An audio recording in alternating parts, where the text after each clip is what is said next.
દર્શક મિત્રો, મારા પિતાશ્રી શિરીષ કુમારે આ ઉંમરે એક નવો ઉપાડો લીધો છે. હવે એમને ઇંગ્લિશ બોલવાની લગન લાગી છે. આખો દિવસ ઇંગ્લિશમાં ફેંક કરે છે અને એમાં ખાસ કરીને સોસાયટીની બહેનો સાથે. આ ગઈકાલે સાવિત્રીબેનને કહેતા હતા, સાવિત્રી, નાવ આઈ એમ અમેરિકા ગોઈંગ ઇન ટૂંક સમય ફોર પરમેનન્ટ સેટલમેન્ટ. ભગવાન જાણે શેનું સેટલમેન્ટ કરવું છે. અમેરિકાનું આવી બનવાનું છે. Girish, today I am upvasing.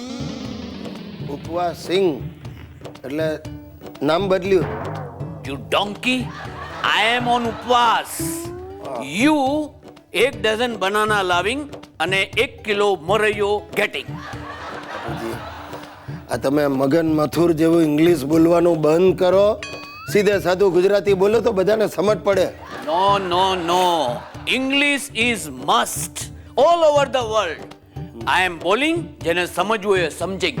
બાપુજી, તમારે અંગ્રેજી જો બોલવું જ હોય ને તો ઇંગ્લિશ સ્પીકિંગના ક્લાસ જોઈન કરો. થોડું વ્યવસ્થિત ઇંગ્લિશ આવડશે. I know little, but you see, 2-4 દિવસમાં I am સડેડાટ ઇંગ્લિશ બોલીશ, understand? આવું ભરડશે તો સડેડાટ ઇંગ્લિશ જ આવડશે.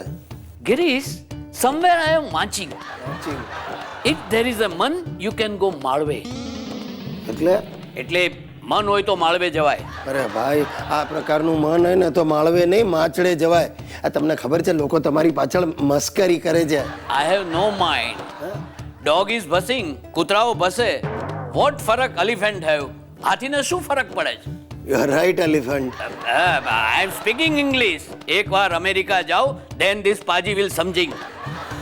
તમારી આગળ બધું નકામું છે. ભેંસ આગળ Bhagavat. You mean Bhagavat before buffalo? You mean I am buffalo? I am a father. Keep shut up. અરે ગરડે ગડપણ, તમને આ બધું નથી સોંપતું.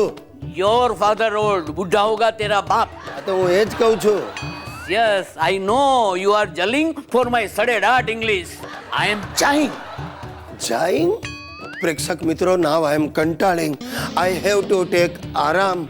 If I hear this English, I go ગાંડા. My મગજ is farting. એની જાતને મને પણ બાપુજીનો ચેપ લાગ્યો.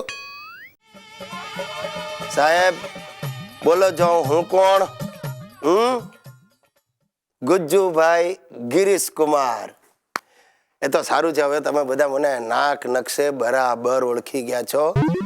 બાકી આજકાલ માર્કેટમાં મારા જેવા 20-25 ડુપ્લિકેટ ફરતા થઈ ગયા છે.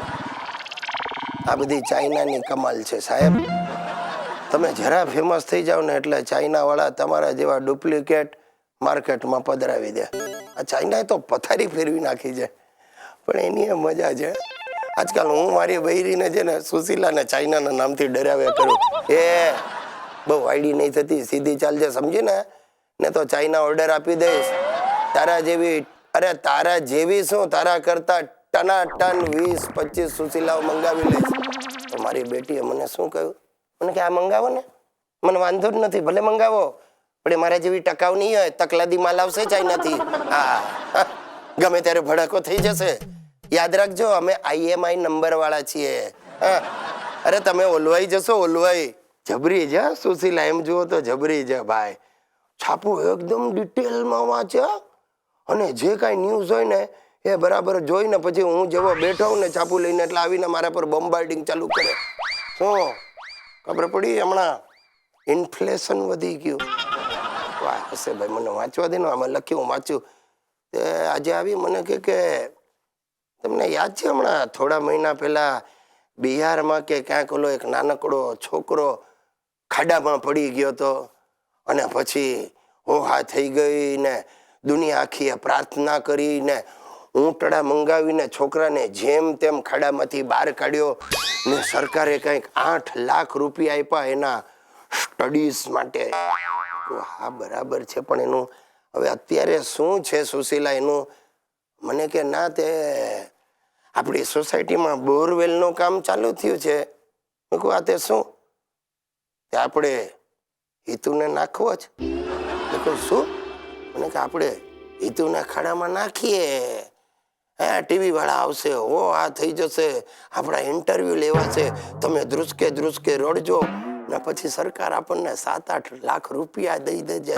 મેં કહ્યું ભાઈ રેવા દેજે, હા આ બધા ધતિંગ કરવાનું વિચારતી જ નહીં. આ હિતુ માથાનો છે.